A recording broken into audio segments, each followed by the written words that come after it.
Once upon a time.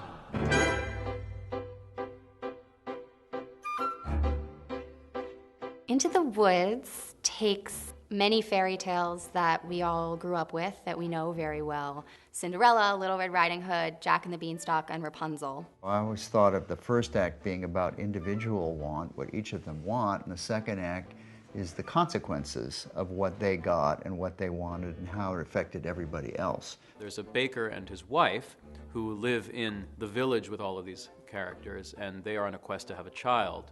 Then Act Two asks the question, what happens after Happily Ever After? Happily Ever After is in your hands, not in fate's hands. You can do something about making an ending happy. And that's what they have to do, and they do. And part of the happiness is they do it together, Right. Not for themselves, but for each other. Fiasco Theater is a group of classically trained actors who work together to create dynamic, joyful, actor-driven theater. Into the Woods actually felt like not such a wild choice for us, given our history with Shakespeare. It's a play of tremendous scope. The story has all kinds of wild things happening in it. The characters care about things in a big, deep way. And it also has language that's tremendously complex, especially in the songs. You know nothing of madness. The way that Sondheim and Lapine talk about creating this show is very much, I think, in the spirit of how Fiasco works, which is incredibly collaborative and generative and generous. They embody, what's essential of theater in a way, and storytelling, and the fact that they can play more than one character, and they can change characters so simply.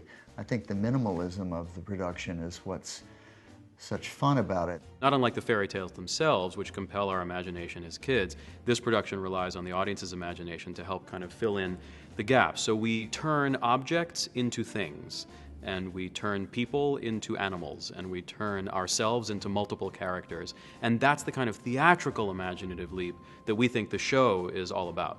The company attacks its material, removes any walls of artifice between them and the audience feels that they're in on it in some way. It's in that way, it's very intimate. You'll see that the actors who are doing scenes and singing songs in the show are also supporting each other by playing instruments. The minimalism of it brought the writing more to the foreground in a way than my own productions, which were rather elaborate. What was interesting is the simplicity of it really also makes an audience listen more, which you don't do as much when you fill out the visual picture.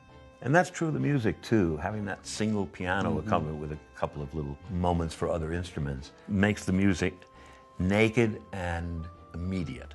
And again, taking the color out, so to speak, meaning the orchestral colors, gives it a kind of a life of its own. To go to the theater and see something that's so minimal, where magic can be made with just a simple prop or a slight costume change is thrilling in a whole other way for an audience.